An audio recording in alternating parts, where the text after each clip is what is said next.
How are you seeing companies trying to fill gaps at the moment? And what are the risks you're seeing around people maybe not doing it the right way? So I think the typical routes is just paying more money to get that resource. So, it's like a war for the talent. If you pay a higher rate, then you're going to get that resource. So there is a definite cost implication there.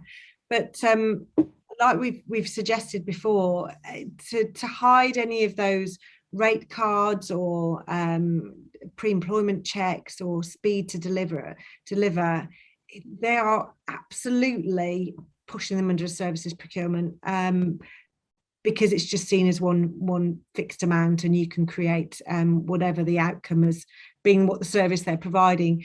So and like we've talked, the risk there really is sort of future risk that's building up layer and layer a bit of any HMRC investigation if it ever happens. But also it's the time and investment in that resource. If they're engaged as a contractor, actually, what's the notice period that you've got on there? Is it a week? Is it a day?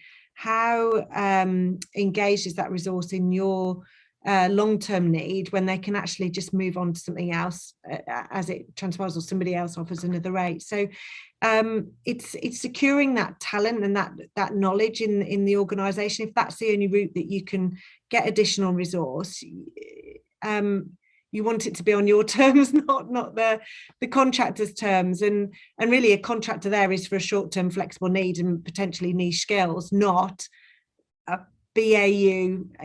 The analysis that I've been doing recently, 30 to 40% of the contractor book is just bog standard business as usual. Well, if it's business as usual, it's running your organisation, never mind whether they've got any niche skills or anything. But you think about suddenly that whole 30% of the resource going, actually, there's an NIC increase. I want another 2, 3, 4%. You overlay that up, there's a massive financial risk just waiting to happen again. And it's all the workload then to go and find that resource and engage them through. So yeah, and I think it's really finding an organisation that can come and help you delayer all those complexities and really understand what is it that is a fear for the business manager, because it might be different to what the HR community might think. They'll be trying to co-employment risk will be probably one of their, or tenure will be one of their key ones. But for a business manager, it's just delivering a project on time with somebody that they know that's reliable. So yeah, it's difficult. I think. Yeah. So I mean, do you often see one of the things I'm certainly hearing in the market is where there are those gaps and where companies have been kind of wrong-footed by IR35 or for whatever reason suddenly lost some people. Quite often those gaps get filled by the big consultancies, which may do a fantastic job, but it's certainly not likely to be cheap. So there can be a kind of a knee-jerk reliance on those bigger providers. And I think, it comes down to kind of workforce diversity and resilience of your workforce. So you wouldn't want 40% of your workforce to be able to leave on a week's notice. If they're that critical to business as usual, then there's a strategic, a misalignment there, perhaps. The same is true of the services procurement supply chain. So some of those supply chains might be very small consultancies.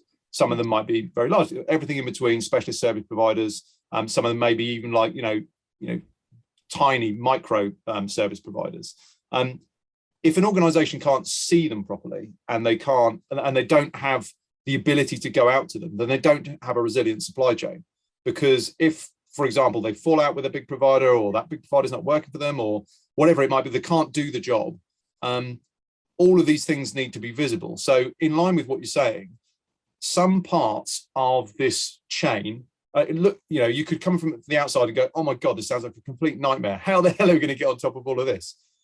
There's a high likelihood that most companies that are in any way kind of developed and mature are going to have a pretty good control generally over their permanent hiring program and their contingent workforce. There's great technology out there for both of those areas. there's clear solutions that intermediaries can provide that wrap their arms around it and look after that properly. I think where it falls down is newer areas, or areas that are now being addressed or looking to be addressed, like statement of work, where most people don't use central systems. There's a lot of spreadsheets. They can't track their supplier milestones very easily, all that sort of stuff. Areas like employed consultancy, and new areas, whether it's gig interactions and someone's buying time from somebody off a marketplace, for example. Those are the areas that need to be brought under control and to catch up with the maturity of the core workforce. But then you've got to overlay that with a view of everything and say, you may have permanent contracts under control as to how you do it, but does it make sense in your strategy?